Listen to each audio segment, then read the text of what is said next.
Hello, my name is Jackson Poller. I'm 28 years old, and my life, at least up to this point, has been like a straight path I've carved out amidst the winding twists of my family. I live in Kansas City, Missouri, where the smoky aroma of BBQ wafts through the streets, making everyone pause to savor it.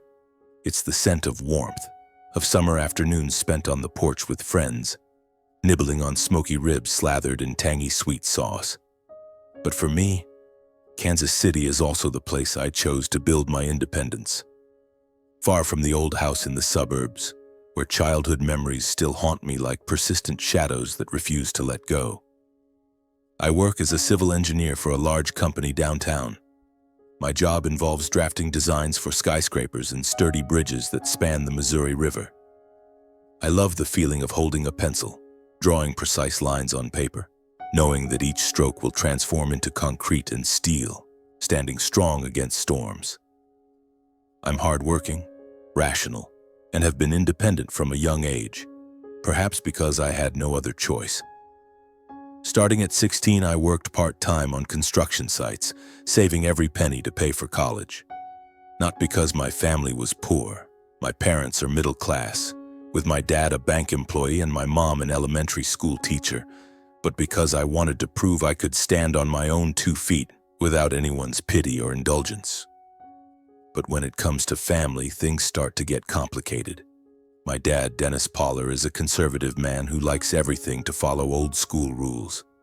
He believes men must be strong, the backbone of the family. But he applied this belief in a skewed way with his 2 sons. My mom, Sharon, is gentler, but she has a fatal flaw. She spoils my younger brother to the point of blindness. That younger brother is Drew, 5 years my junior, who just graduated with a college degree now hanging loosely on his wall. From a young age, Drew was my polar opposite. I vividly remember our childhood days in the 2-story wooden house in suburban Kansas City, with a backyard full of green grass and an old swing set. I was the well-behaved kid, happy to sit in a corner reading books or assembling model cars. Drew?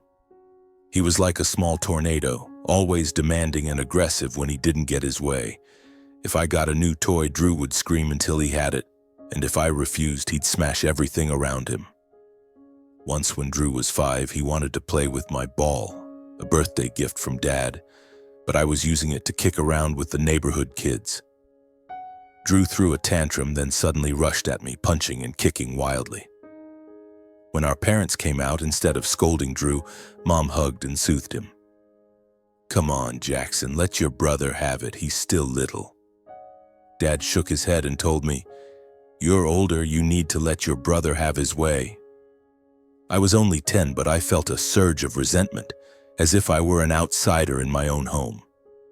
That habit of Drew's grew over the years. He learned that being aggressive and destructive got him what he wanted. My parents never disciplined him seriously. They always gave in, always made excuses. "He's still young," they'd say, even when Drew was 12 or 13. I was different.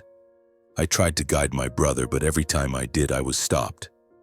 "Don't yell at your brother, Jackson," Mom would say, her voice full of reproach.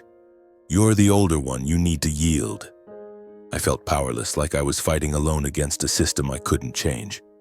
There's one memory that still makes me tremble when I think of it. It was the summer when I was 15 and Drew was 10. Our neighbor had a boy named Tommy, Drew's age, who had just gotten a shiny new red bicycle with a jingling bell. Tommy proudly rode it around the yard, and Drew saw it, his eyes gleaming. "Let me ride it," Drew demanded. Tommy shook his head. "No, my dad said only I can ride it." Drew's face turned red and he stormed off without a word. I thought that was the end of it, but that night, while everyone was asleep, I heard strange noises outside. I woke up, looked out the window, and my heart stopped. Drew was sneaking around with Dad's matchbox, setting fire to Tommy's bike, the one Tommy had left in the yard because he forgot to lock it.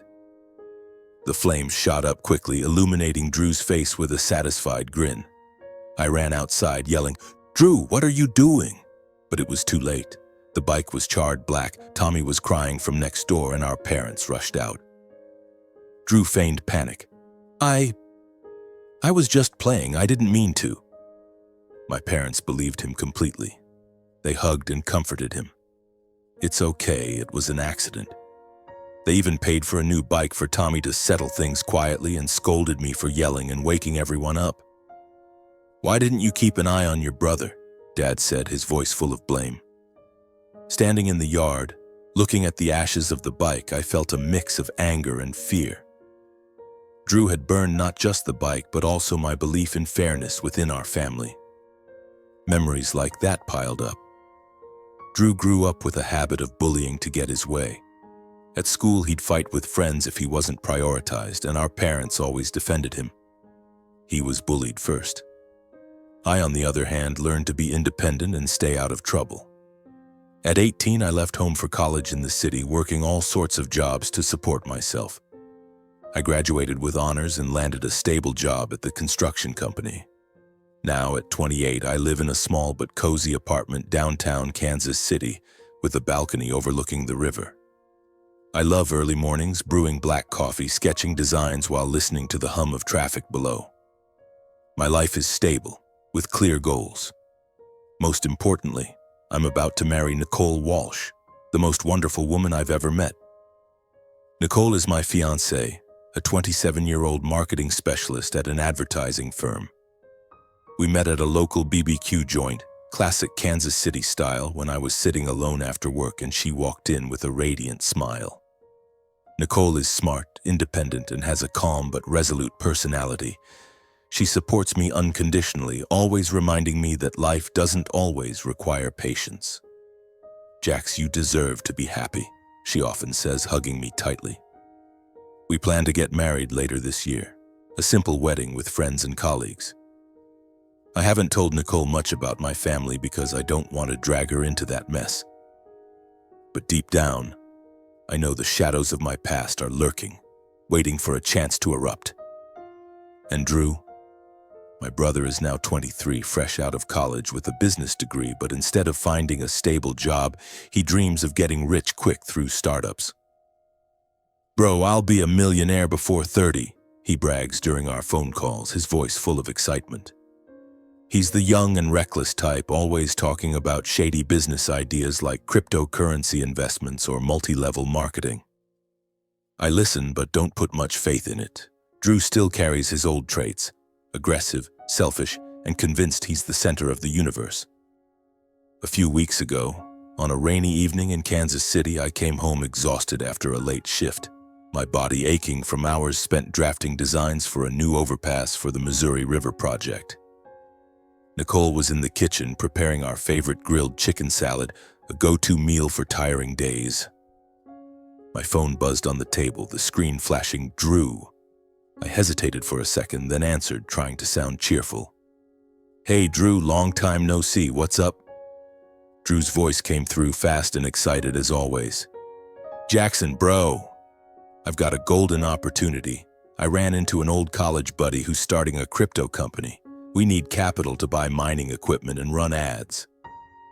Just $30,000 man, I swear in 6 months we'll double or triple the profit. Please lend me the money."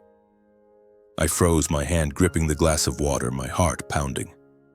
$30,000? That's a huge sum, nearly half a year's worth of savings, money I'd set aside for my wedding with Nicole and a down payment on a small house. I know Drew too well. He's always been into get-rich-quick schemes, but they never pan out. Last year, he sank $5,000 from our parents into a delivery app startup, lost it all, and blamed it on market fluctuations. Now crypto?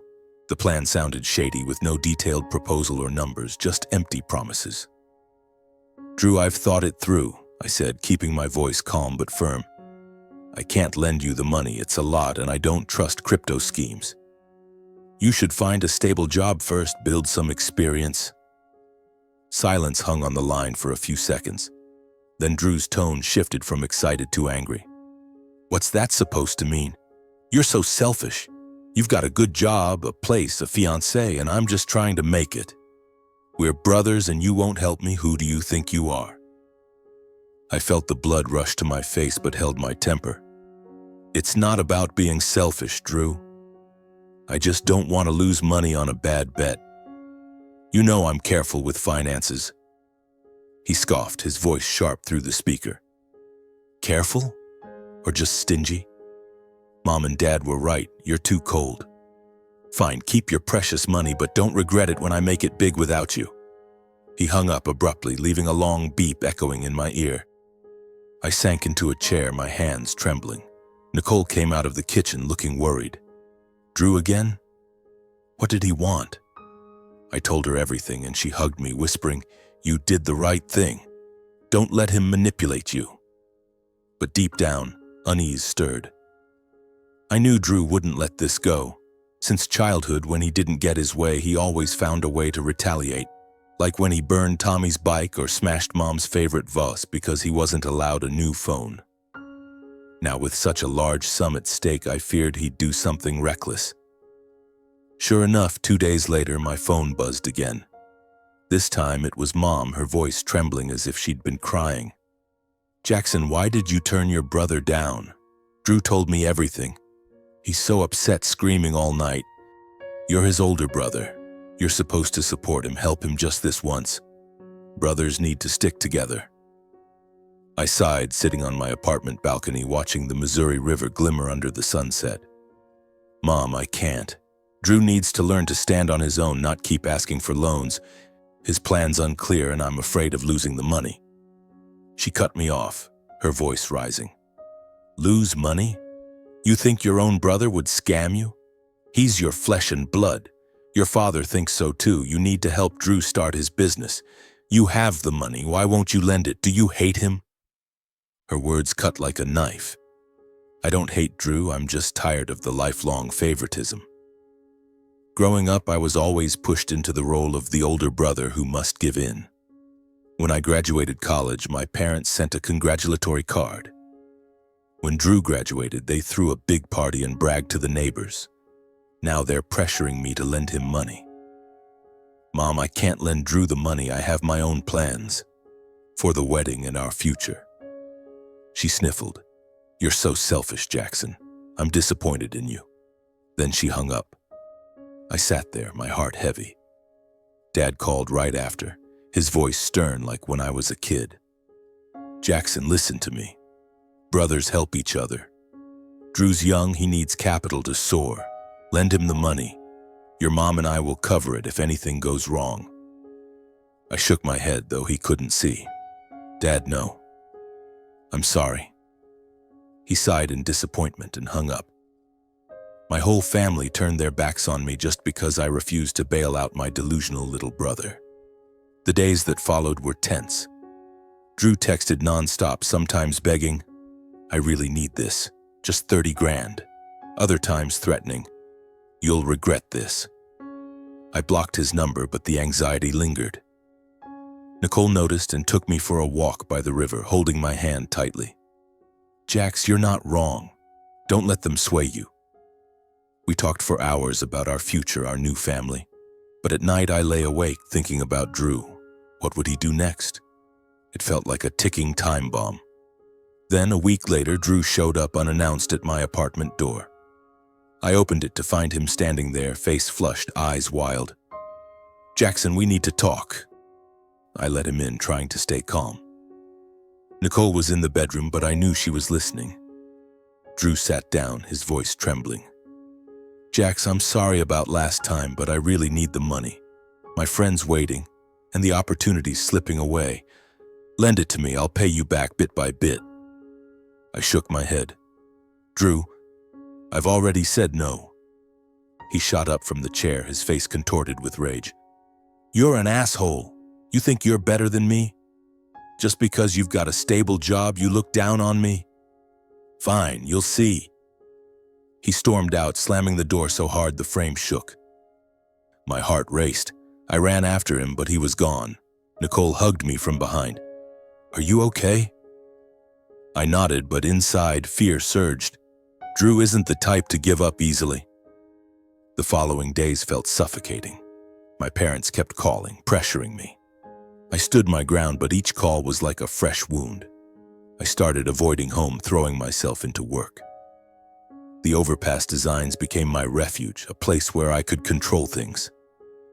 But deep down, I knew the conflict was just beginning. Drew wouldn't stop. For the first time, I felt I had to prepare for a real fight. Nicole stood by me, whispering, "We'll get through this." I hoped so. But that night, lying beside her, I dreamed of Drew standing outside my door, holding a matchbox, smirking. I woke up drenched in sweat. The storm was coming, and I didn't know if I was strong enough to weather it. The days that followed were a struggle to focus on work. The technical drawings, the precise lines of the Missouri River overpass, were where I found peace. But every time my phone buzzed, my heart clenched, fearing it was Drew or my parents. I had blocked Drew's number, but my parents kept calling, their voices alternating between pleading and accusing. I tried to keep life normal. Nicole and I planned our wedding, picking flowers and venues. Her radiant smile as she tried on her wedding dress sparked a flicker of light in my heart. But Drew's shadow loomed. I started noticing small things: a strange car parked near our building, an odd noise in the hallway at night. I told myself I was imagining things, but the unease grew. Then came Dad's birthday. Mom insisted on throwing a big party at their suburban Kansas City home. "You have to come, Jackson," she said over the phone, her tone both commanding and pleading. "Your dad wants the whole family together." I didn't want to go. The thought of facing Drew made me shudder. But Nicole held my hand and said, "Jax, you need to face them. If you avoid this, they'll think you're weak." She was right. I couldn't let Drew and my parents' favoritism control me forever. So, I agreed, bringing my laptop to finish a critical design, the overpass project my boss had high hopes for. The party took place on a cool Kansas City afternoon, the smell of BBQ from the backyard grill filling the air. The old house was unchanged, red-tiled roof, lush green lawn, and the swing set where I used to read as a kid. But the atmosphere inside was heavy. My parents welcomed Nicole and me warmly, but their eyes lit up with pride for Drew. He strutted around in an expensive dress shirt, hair slicked with gel, acting like royalty. "Jackson, Nicole, long time no see," he said with a fake smile. I nodded, keeping calm, but my grip tightened. The party was lively, with neighbors, family, friends, and relatives. I tried to blend in, chatting about work and the wedding. Nicole shone, sharing our honeymoon plans. But I noticed Drew watching us, his gaze hostile. He drank beer after beer, his voice growing louder, boasting about his crypto project I'd refused to fund. "Jackson doesn't believe in me," he told a neighbor, his tone dripping with sarcasm. "But he'll see. I'm gonna make it big." I sipped my water quietly, refusing to take the bait. Midway through the party, I had to work. The overpass project was due Monday, and I didn't want to let my boss down. I excused myself from my parents, set up my laptop at a small table in the backyard near the neighbor's pool, the same spot where I'd once watched Drew burn Tommy's bike. I opened the laptop, focused on the designs, trying to block out the tense atmosphere. Nicole sat beside me, scrolling on her phone, occasionally squeezing my hand. Then Drew appeared. He stood in front of me, beer bottle in hand, eyes bloodshot. "Jackson, still glued to your laptop? Work's more important than Dad's birthday, huh?" His tone was provocative. I looked up, staying calm. "Drew, I've got work to do. Can you leave me alone?" He smirked, stepping closer. "Work? Drawing bridges to slave away for life? You're so boring." I didn't respond, focusing on the screen. But in a flash, I saw his hand move. Before I could react, Drew snatched my laptop and held it over his head. "Let me help you relax," he yelled, and threw it straight into the pool. The splash echoed, water spraying everywhere. I shot to my feet, heart pounding, blood rushing to my head. "Drew, what the hell are you doing?" I roared, rushing to the pool's edge. The laptop sank to the bottom, its screen flickering weakly before going dark. It held the entire project, months of work, not fully backed up. I spun around to face Drew. He stood there, smirking, feigning surprise. "Oops, sorry bro, my hand slipped." Nicole ran to me, grabbing my arm, her eyes a mix of anger and worry. "Jackson, stay calm," she whispered, but I couldn't. The party crowd went silent, all eyes on us. My parents rushed out from the house, Mom asking, "What's going on?" Drew jumped in. "Mom, it was an accident. I'm sorry." Dad looked at me and shook his head. "Jackson, don't make a scene. It's just an accident." I felt like I'd been slapped. "An accident?" I shouted, voice trembling with rage. "That laptop had my entire project, months of work. Drew did it on purpose and you don't see it?" Mom rushed to hug Drew as if he were the victim. "Jackson, calm down. Your brother apologized. It's your dad's birthday." Dad nodded. "Buy a new laptop. Don't make a fuss. Neighbors are watching." I stood there watching my parents defend Drew just like always. Nicole squeezed my hand, whispering, "Jax, let it go." But I couldn't. I looked at the pool where my laptop lay drowned and felt a rage I'd never known. "No," I said, voice cold as stone. "Not this time." I turned to Drew, locking eyes with him. "You think you can get away with anything, don't you?" "Not anymore, Drew." He smirked, but I saw a flicker of fear in his eyes. "You threatening me? Go ahead, do something." He turned and stormed back into the house, leaving me by the pool, trembling with anger. Nicole pulled me back, hugging me tightly. "Jackson, stay calm. We'll handle this, but not today." That night back home, I couldn't sleep. I sat on the balcony, staring at the shimmering Missouri River, my mind racing. The overpass project, my shot at a promotion, was now at risk. I'd backed up some of it to the cloud, but the critical final edits were on the laptop. I imagined facing my boss, explaining the delay. But more than that, I ached from the injustice. Drew didn't just sabotage my work, he was shielded by my parents, as if I were the one in the wrong. Nicole sat beside me, holding my hand. "Jax, I think it's time Drew faced consequences." I nodded, but my heart was heavy. I didn't want to escalate things or tear the family apart, but I couldn't keep tolerating this. "I know," I said, voice hoarse. "But if I confront Drew, Mom and Dad will side with him. I'll lose my whole family." She looked at me, eyes resolute. "You won't lose me, and you deserve respect." Her words warmed me like a flame, but they also scared me. I knew things would change from here on out. Drew had crossed a line, and I couldn't pretend nothing happened. But I wasn't ready for what was coming. That night I dreamed of the pool, but this time, it wasn't the laptop sinking. It was me, dragged down by Drew's hands while my parents stood by watching. The days following Dad's birthday party felt like living in a fog.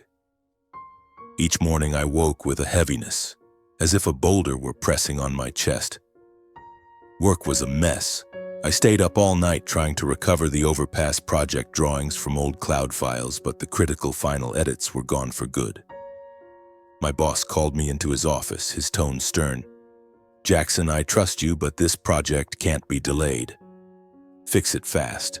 I nodded, apologized, but inside I wanted to scream about the injustice. I didn't tell him about Drew. How could I explain that my own brother sabotaged my work? At home, Nicole tried to pull me out of my obsession. She cooked delicious dinners, played soft jazz, and reminded me of our upcoming wedding. "Jax, we'll get through this," she said, squeezing my hand. But I saw the worry in her eyes.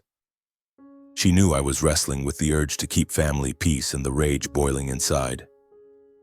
I wanted to believe things would be okay, but deep down I knew Drew wasn't done. He was like a storm, quiet only before it hit harder.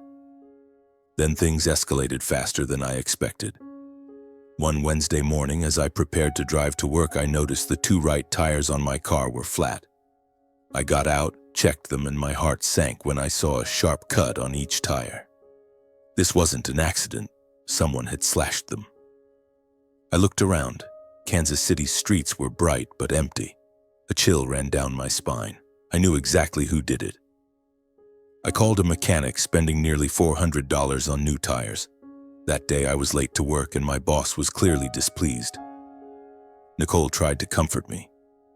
"You think it was Drew?" she asked. I nodded, my voice bitter. "It's him. He's retaliating." That afternoon I checked the building's security camera. And sure enough, blurry footage showed a familiar figure in a hoodie lurking near my car at midnight. Though the face wasn't clear, I recognized Drew's arrogant swagger instantly. I clenched my fists, wanting to punch the wall, but held back as Nicole watched. "You should call the police," she said firmly. I shook my head. "Not yet. If I escalate this, Mom and Dad will side with him. I don't want to push things further." Nicole looked at me, her eyes a mix of anger and sadness. "Jax, you can't let him keep doing this. Today it's tires. What's next?" I knew she was right, but I wasn't ready. Drew was my brother, no matter how he acted. I didn't want him in jail, I just wanted him to stop. But Drew didn't stop. 3 days later, I woke to the sound of shattering glass in the middle of the night. My heart pounded as Nicole grabbed my arm. "Jax, what was that?" I rushed to the living room and froze at the sight. The glass door to the balcony was shattered, fragments glinting under the streetlights. A brick lay on the floor next to a folded piece of paper. My hands trembled as I picked it up and read the scrawled words, "You'll regret this." Nicole stood behind me, gasping. "Drew," she whispered. I didn't speak, just clutched the paper. Rage surged, but fear crept in too. Drew wasn't just the kid who burned bikes or threw laptops anymore. He was becoming a real threat. I called a glazier, spending another $500, money meant for our wedding. This time, the security camera caught Drew clearly. He stood outside the building, threw the brick, and ran. I watched the footage over and over, seeing my brother's twisted face, my heart breaking. The next morning, I called my parents. I couldn't hold back anymore. "Mom, Dad, Drew's destroying my life," I said, voice shaking with anger. "He slashed my tires, broke my balcony door. I have video proof. You need to control him or I'll call the police." I hoped they'd understand, do something. But Mom cried, "Jackson, how could you be so cruel? Drew's just impulsive. If you'd lent him the money, none of this would have happened." Dad was sterner.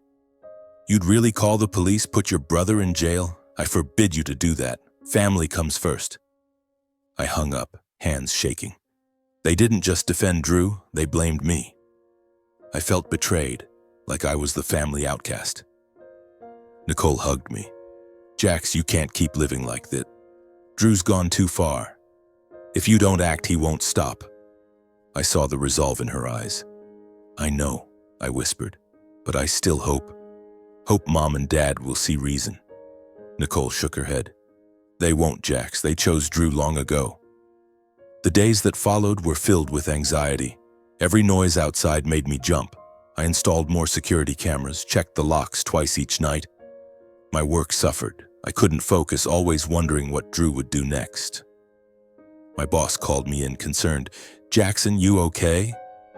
"You look out of it." I forced a smile, lied that I was fine, but I knew I was falling apart. One evening, I sat on the balcony staring at the shimmering Missouri River. Nicole brought me coffee and sat beside me. "Jax, you need to decide," she said. "Either confront Drew or we'll live in fear forever." I looked at her, seeing the strength I lacked. "I'll call him," I said. "One last chance to stop." I called Drew, my voice calm but firm. "Drew, I know everything you've done. The tires, the glass, I have proof. Stop now or I'll go to the police." He laughed coldly over the phone. "Threatening me? You won't do anything. You always back down." Then he hung up. His words cut like a knife. I realized Nicole was right. I'd been backing down too long. This time I wouldn't.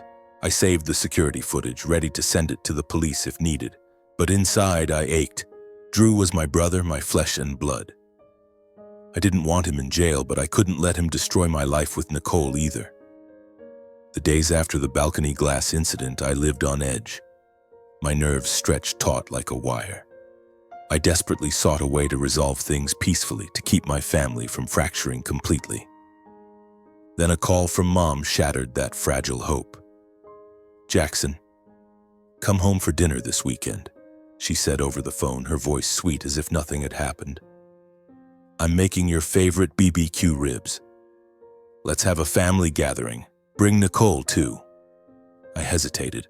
The thought of a family dinner with Drew there made me shudder, but Mom pleaded, Please, Jackson, I want us to be close again. Don't let small things tear you brothers apart. Small things? I wanted to scream that Drew had slashed my tires, shattered my balcony door, and destroyed my laptop. Instead, I sighed. I'll think about it, Mom. When I told Nicole, she shook her head. Jax, you know this isn't just a normal dinner. They're trying to pull you back to make you go soft on Drew. She was right, but I still wanted to try. Maybe I thought if I confronted Drew face to face, I could put an end to this. Come with me, I said to Nicole. I need you there. She smiled, though her eyes were worried. Of course, Jax. We'll face it together. On Saturday afternoon, we drove to the old house in suburban Kansas City. The smell of freshly cut grass and BBQ smoke from the backyard stirred childhood memories, but this time I felt no warmth. I held Nicole's hand tightly as if afraid she'd vanish. When we walked in, Mom hugged me, her eyes teary. Jackson, I'm so glad you came. Dad, seated in his armchair, nodded at me, but his gaze was cold. Drew was nowhere in sight, and I dared to hope he wouldn't show. That hope vanished when Drew appeared just before dinner. He strode in, wearing an expensive dress shirt, hair slicked with gel, a smug smile on his face. Jackson, Nicole, long time no see, he said, his voice dripping with false sweetness. I nodded, keeping my composure. Nicole smiled politely, but I felt her grip tighten. Dinner began awkwardly. Mom bustled about, serving BBQ ribs, mashed potatoes, and corn salad, dishes I used to love. Dad shared stories about his banking job, but his eyes kept darting to Drew as if waiting for him to speak. I tried to engage, asking Mom about her backyard garden, praising Nicole for picking a beautiful wedding venue. But then Drew opened his mouth and everything slid downhill. Nicole, you picked that restaurant for the wedding? He said, his tone mocking. Kinda basic, huh? I thought Jackson made decent money. Why not go for something fancier? Nicole forced a smile, replying, We like simple, Drew. It's about the meaning. But Drew didn't stop. He laughed loudly, taking a swig of beer. Meaning? Bet you're saving up to let Jackson hoard the cash, right? He's so stingy, wouldn't even lend me 30 grand. Blood rushed to my face. Drew, that's enough, I said, my voice low but firm. He looked at me, his eyes flashing with defiance. What, Jackson? I'm just stating facts. You always cling to your money, never helping your brother. Nicole must have it rough with you. Nicole set her fork down, her gaze icy. Drew, you have no right to judge us. Focus on your own life. Mom quickly intervened. Come on, let's not get tense. Drew's just joking. But I saw Drew's eyes. It wasn't a joke. He was deliberately provoking us. Dinner continued, the atmosphere thick as fog. Drew drank more beer, his voice growing louder. He started boasting about his crypto project, acting like he was already a millionaire. I'll buy a house bigger than Jackson's, he said, staring at me. Unlike some people, just drawing bridges for hire. Dad chuckled, nodding. That's right, Drew's got big ambitions. I clenched my jaw, trying not to respond. Nicole squeezed my hand under the table, urging me to stay calm. Then things crossed the line. After dinner, everyone moved to the backyard where my parents had set up a small table with drinks and dessert. Drew, tipsy by now, followed Nicole when she got up to grab water. I was talking to Dad, but my eyes stayed on Drew. He stood too close to her, close enough that I saw her step back. Nicole, you're really pretty, he slurred, touching her shoulder. Jackson probably doesn't appreciate you. Let me take care of you. He laughed loudly, but the comment was crude, loaded with intent. Nicole pushed his hand away, her voice like ice. Drew, you've gone too far. Don't touch me. I shot to my feet, heart pounding. Drew, what the hell are you doing? I roared, stepping in front of Nicole. His face was flushed, but he kept that smug smirk. Relax, bro, just joking. Your fiancé's so sensitive, huh? This isn't a joke, I said, my voice trembling with anger. You're harassing Nicole. Stop it now or I won't let this slide. Mom rushed over, wrapping her arms around Drew. Jackson, what are you doing? Drew's drunk, he's just joking. Don't make a scene. Dad chimed in. "Jackson, calm down. This is our house. Don't cause a fuss."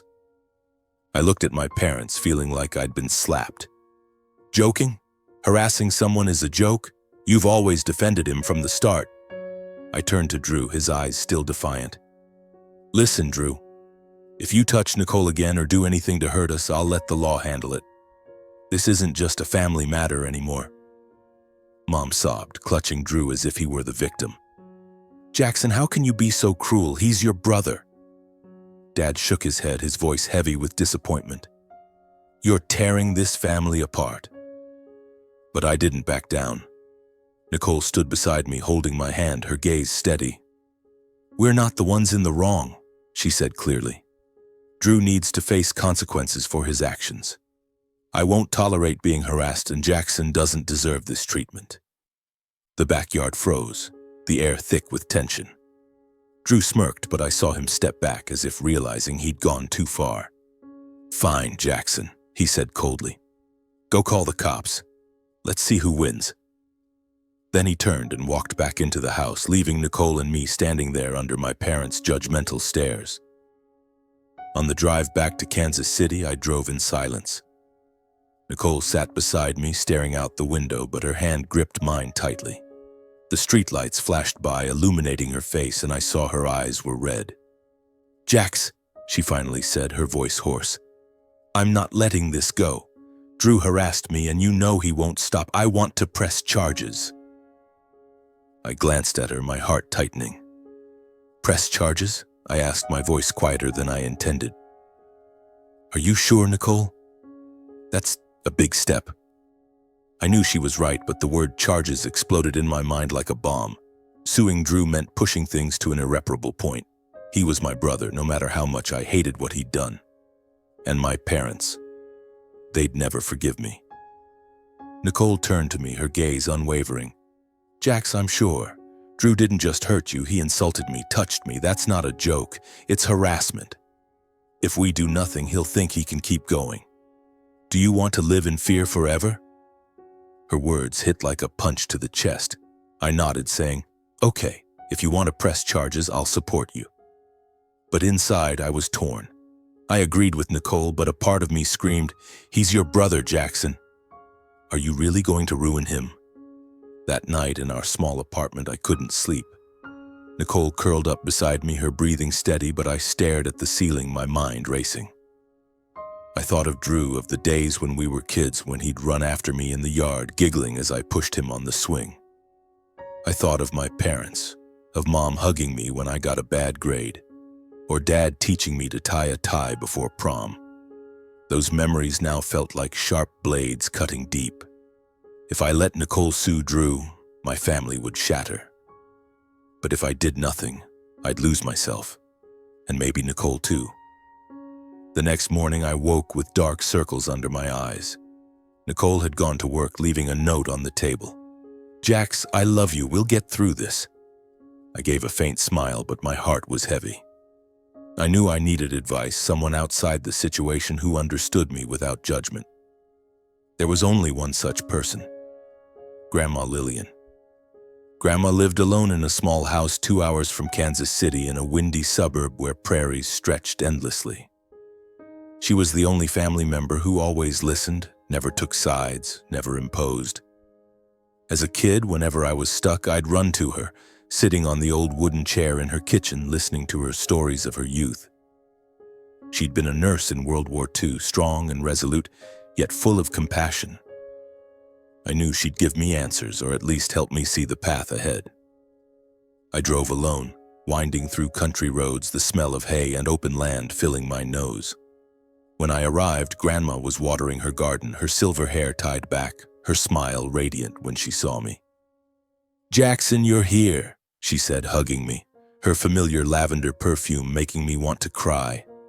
I followed her inside, sitting at the wooden table where I'd eaten her homemade cookies hundreds of times. "Grandma, I'm stuck," I began, my voice trembling. I spilled everything. Drew's demand for a loan, destroying my laptop, slashing my tires, breaking the balcony door, and harassing Nicole at dinner. I told her about my parents' favoritism and Nicole's decision to press charges. I agree with her, but inside, I don't know if it's right. Drew's my brother, Grandma. If I sue him, Mom and Dad will disown me. But if I do nothing, I'm afraid I'll lose Nicole, lose myself. Grandma listened without interrupting, her eyes, though clouded with age, still sharp and deep. When I finished, she poured me a cup of tea and slid a plate of cookies toward me. "Jackson," she said, her voice slow but certain, "you've spent your life trying to please others. You've tried to be a good son, a good brother, but you've forgotten something. You deserve happiness too. Drew's chosen his path. He's not an innocent child anymore. He's an adult who must face the consequences of his actions." I bowed my head, choking up. "But Mom and Dad, they'll never forgive me. They always defend Drew." She placed her thin, warm hand on mine. "Your parents love both of you, but they're blind to Drew. They think spoiling him keeps him close, but they're hurting him. And they're hurting you. Jackson, you can't live your life fixing others' mistakes. You have to live for yourself, for your future, for the girl waiting for you out there." I thought of Nicole, her resolute eyes, how she stood up for herself. "But if I sue Drew, the family will fall apart," I said, almost whispering. Grandma shook her head. "Family isn't something that holds you through manipulation or pain. If your parents turn their backs, that's their mistake, not yours. Nicole, she's your real family, the one who'll stand by you no matter what. Don't you see, Jackson? She's your future." Her words pierced the fog in my mind like a ray of light. I recalled years of swallowing my pain, enduring my parents' favoritism, blaming myself for not being good enough to earn their love. But Grandma was right. I couldn't live to please them forever. Drew had crossed every line, and Nicole deserved protection. I deserved to live as my true self. "What should I do, Grandma?" I asked, though I already knew the answer. She smiled, her eyes full of pride. "Fight for justice, Jackson, not out of anger, but because you know what's right. Stand by Nicole, protect her, and protect yourself. Don't fear losing those who don't value you. I'm here, always supporting you." I hugged her, tears streaming down my face. For the first time in weeks, I felt lighter, not because everything was resolved, but because I knew what I had to do. I'd stand shoulder to shoulder with Nicole, not just to protect her, but to protect myself. Drew needed to learn his lesson, and I wouldn't let my parents' favoritism stop me anymore. Driving back through golden fields under the sunset, I felt a weight lift. When I reached the apartment, Nicole was waiting, her eyes worried but gentle.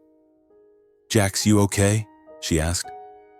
I pulled her into my arms, whispering, "I'm okay, and I'm with you. We'll press charges against Drew, no backing down." Nicole hugged me tightly, tears rolling down her cheeks. "Thank you, Jax. I know this is hard for you." I kissed her forehead, feeling a new strength inside. I'd chosen my path, one of justice, love, and myself. Whatever lay ahead, I knew I wasn't alone. The days after returning from Grandma's house, Nicole and I took action. We didn't want to give Drew more time to wreak havoc. Nicole, with the resolve of a woman who wouldn't back down, contacted a lawyer she knew from her advertising firm. "Jax, I spoke with Tiffany," she said, her voice steady. "She specializes in harassment and threat cases. We have enough evidence, security footage, threatening messages, and witnesses from the dinner." I nodded, but my heart was in turmoil. The thought of taking my brother to court felt like tearing out a piece of my soul. We met Tiffany on a Tuesday morning at her small but tidy law office in downtown Kansas City. Tiffany, a middle-aged woman with sharp eyes, listened to our story. I recounted Drew's actions. Throwing my laptop into the pool, slashing my tires, shattering the balcony door, and harassing Nicole at the family dinner.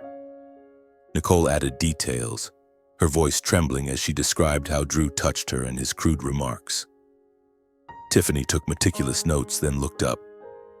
"We have a strong case," she said. "Drew's actions constitute harassment, property damage, and threats. With the security footage and witnesses, we can request a restraining order and damages." Nicole squeezed my hand under the table, her eyes signaling we were doing the right thing. I nodded to Tiffany. "Do it," I said, my voice hoarse. "I want this to end." But as we left the office, I felt like I'd crossed a threshold with no return. I was suing my own brother, something I couldn't have imagined months ago. A few days later, Tiffany informed us the lawsuit had been filed in local court. Drew was charged with harassment, threats, and property damage. I sent a copy of the complaint to my parents with a short note. I didn't want this, but Drew needs to be held accountable. I hoped they'd understand even a little. I was wrong. That night, my phone buzzed relentlessly. Mom called first, her voice breaking with sobs. "Jackson, how could you do this? You're ruining your brother's future, don't you know that?" I clenched my jaw, trying to stay calm. "Mom, he destroyed my property, harassed Nicole. I can't let him keep doing this." She cried harder. "You're so selfish, Jackson. You're tearing the family apart. Drop the lawsuit, I'm begging you." Dad called right after, his voice seething. "Jackson, who do you think you are, suing your brother? You want the whole world to know our family's a mess? Drop it now or don't call me your father anymore." His words cut like a knife. I wanted to scream, to ask why they couldn't see what Drew had done. Instead, I said, "Dad, this isn't just family anymore, it's about justice." Then I hung up, my hands shaking. Nicole sat beside me, hugging me.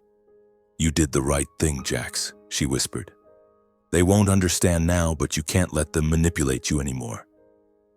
I nodded, but the pain was sharp. I knew I was right, but my parents' rejection felt like losing a piece of my life. I remembered childhood days, Dad teaching me to ride a bike, Mom baking cookies after school. Now they saw me as the enemy, all because I dared to stand up. In the weeks that followed, the atmosphere in our apartment was tense. Tiffany prepared the case, gathering more evidence. We collected statements from neighbors at Dad's birthday party who saw Drew throw the laptop. A coworker who'd noticed Drew lurking near the company parking lot agreed to testify. Security footage from our building clearly showed the tire slashing and the brick incident. Each piece of evidence was a brick in the wall of justice, but also a stab to my heart.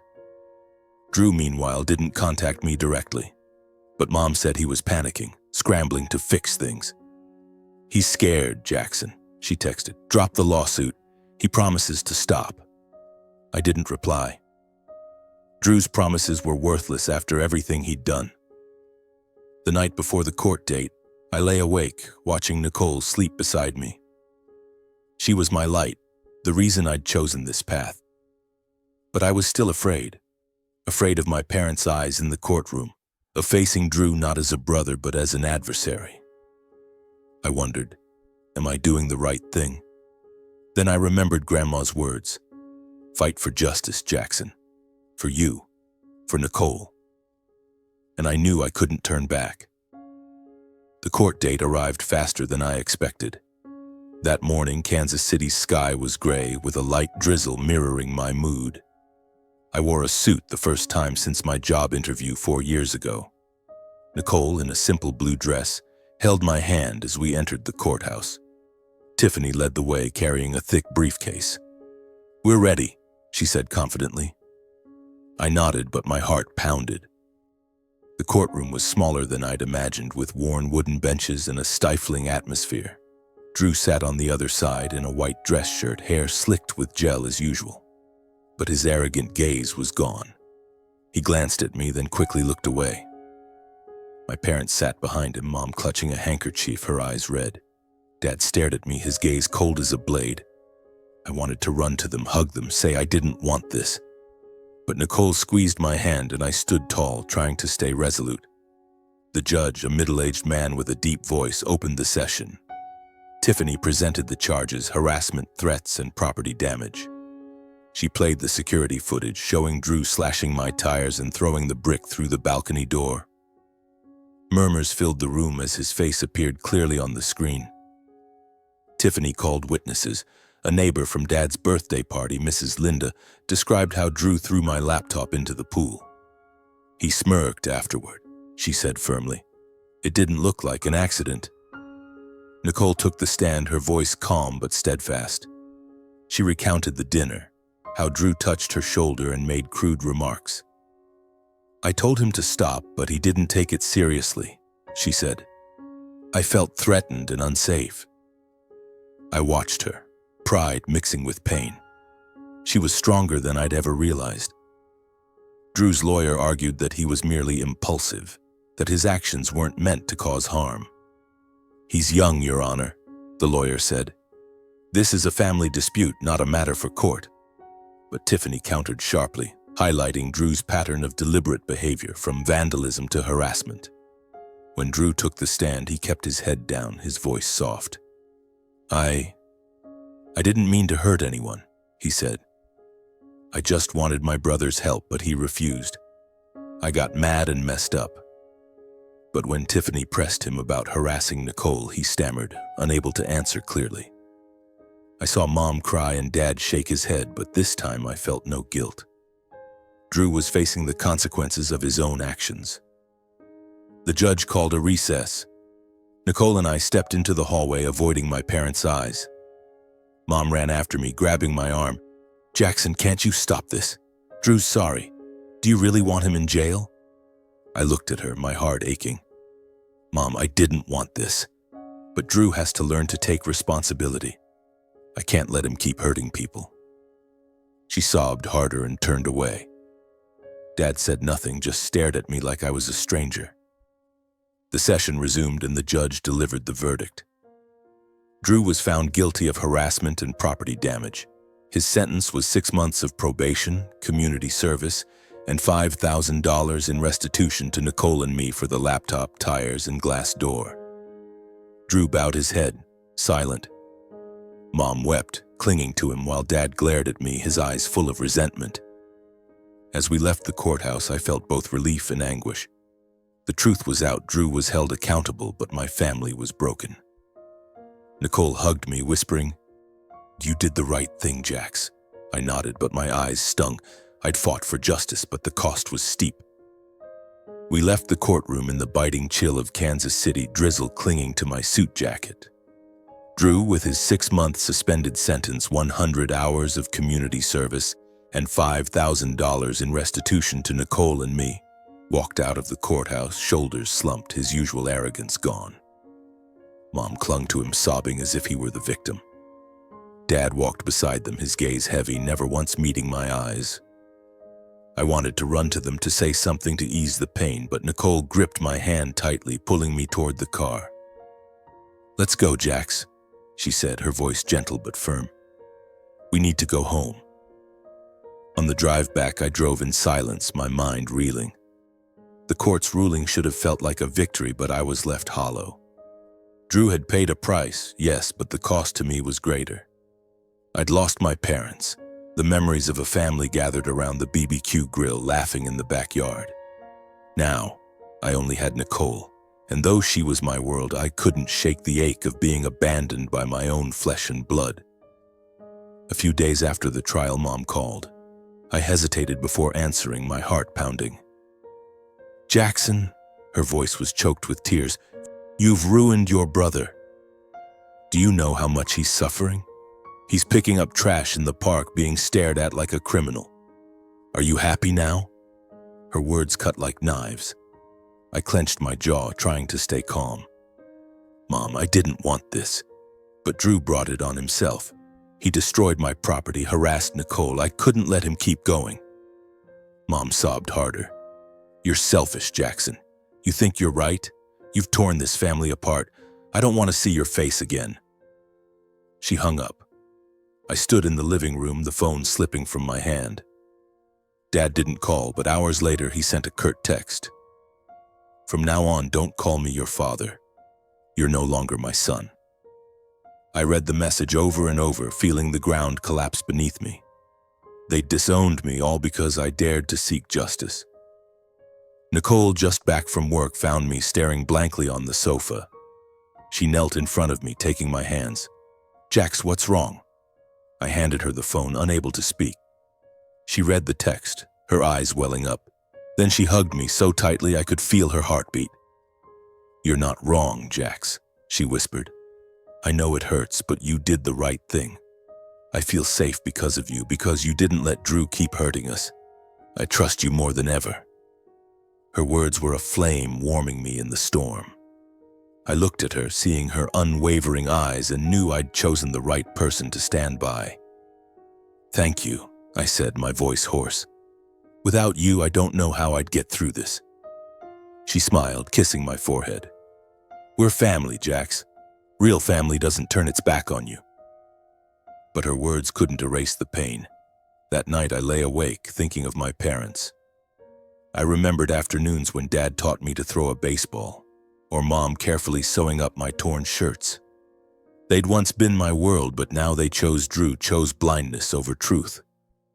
I knew I had to let go, but my heart was heavy. I'd lost them perhaps forever. In the weeks that followed, I threw myself into work. The overpass project, delayed by the laptop incident, was finally completed after sleepless nights. My boss patted my shoulder, saying, "Jackson, you did great work. I know you've had a rough time, but you pulled through." I forced a smile, relieved. At least at work, I still had control. Nicole and I began preparing for the wedding. We chose a small restaurant by the Missouri River where twinkling lights reflected on the water. I pictured Nicole and me at the altar exchanging vows, but the absence of my parents stung. I sent them an invitation with a short note. "I hope you'll come. I still love you." There was no reply. I knew they wouldn't show, but I held on to a flicker of hope. Meanwhile, I heard about Drew from Grandma. She called, her voice sad but not judgmental. "He's doing his community service," she said. "But he hasn't changed, Jackson. He blames you. Blames the world, anyone but himself." I sighed. "Grandma, did I do the right thing?" Her reply was firm. "You did what you had to. Don't let the pain make you doubt yourself." Her words strengthened me, but the sadness lingered. I decided to cut off the toxic dependence on my parents. I stopped calling, texting, or trying to explain. They'd chosen their path, and I had to choose mine. Nicole became my anchor, the reason I got up each morning.